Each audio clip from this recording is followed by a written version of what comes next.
This is KRUI, Iowa City.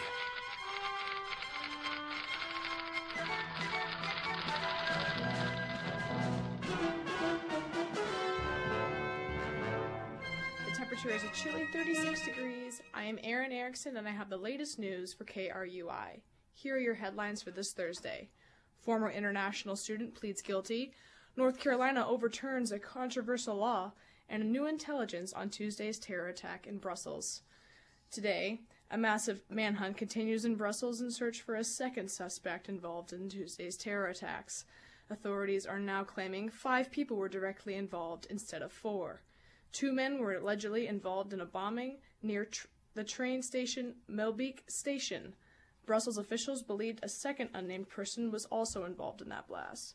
That man's whereabouts and whether he is dead or alive is unknown.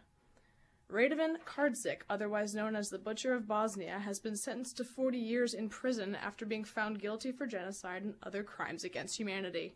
The former leader of the Serbian Republic was responsible for the 1995 massacres of Bosnian Muslim men and boys. It is known as the worst mass killings in Europe since World War II. It continues to be a mystery of the deep sea. Authorities are linking 2 pieces of debris that were found in the Indian Ocean last month to the missing Malaysia Airlines flight MH370. Officials are still unsure if they are any closer to finding the rest of the missing 777 wreckage. North Carolina's governor overturned a law that allowed transgender individuals the freedom to use a public restroom based on the gender they identify with. Now, transgenders will be forced to use the restroom based on the gender found on their birth certificate. After months of controversy, the University of Iowa Iowa Utilities Board had approved the Bacon Pipeline. The pipeline will run diagonally across 18 Iowa counties and connect North Dakota's oil producers to Illinois. The rocky state of the oil industry has raised questions over the sustainability of the energy company's future projects. Producers in the Midwest region have been hit by the same oil downturn that has staggered both the United States and international oil and gas industry. Former University of Iowa exchange student Jing-Jan Lee has pled guilty to strangling his at-the-time girlfriend Tong Xiao. Lee turned himself in to Chinese authorities in May 2015 and was charged with murder in June. He will serve his punishment in China, but the exact sentence is unknown. The UI student government presidential candidates squared off last evening at Danforth Chapel. Junior John Langle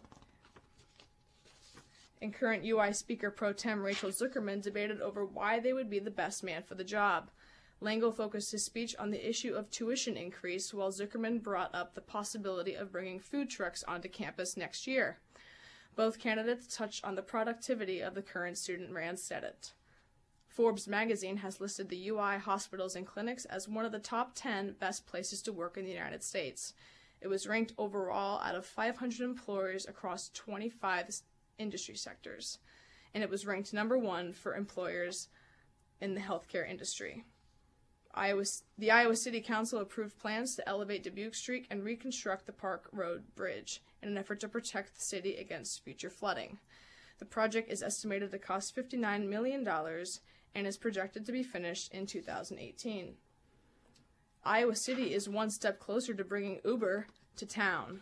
The Iowa City Council took its first step amending its taxicab ordinance to reduce regulations for ride-sharing services like Uber. The City Council unanimously approved its first consideration of the ordinance amendment.